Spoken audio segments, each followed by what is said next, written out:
Alam kong pagod na pagod ka dahil umaga at hapon, gabi, lagi kang tumatakbo sa isip ko. Kada kong tinonto.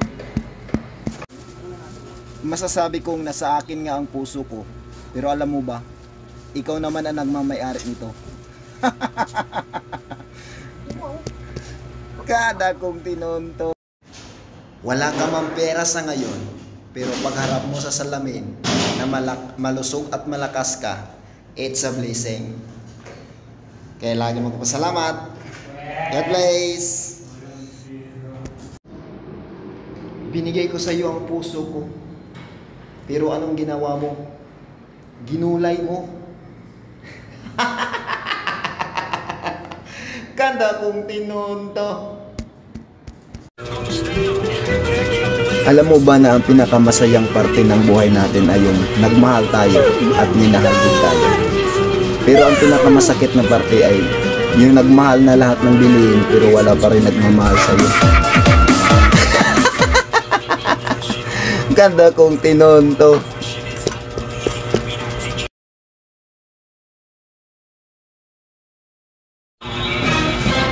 Alam mo ba, Crush, pag naging tayo na?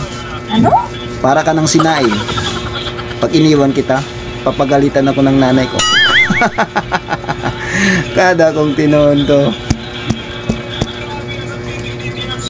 Okay lang kung wala kang pera sa ngayon. Basta't pagharap mo sa salamin na malusog at maganda ka pa rin, it's a blessing. Ingat lagi. God bless. Puro daw kalukuhan ang pinopost ko. Hindi daw ako marunong magseryoso. Baka pag sineryoso kita, kikiligin ka.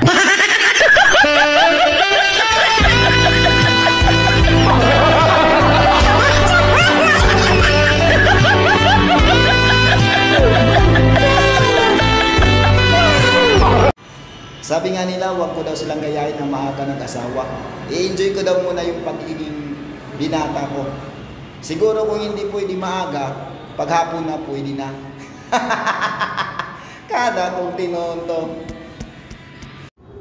Alam nyo ba na ayon sa pag-aaral dito sa Pilipinas, 90% ng mga kalalakihan ay magaling kumanta. Oo, kaya ako, proud ako. Proud ako na napabilang sa 10%. Kada kong tinonto.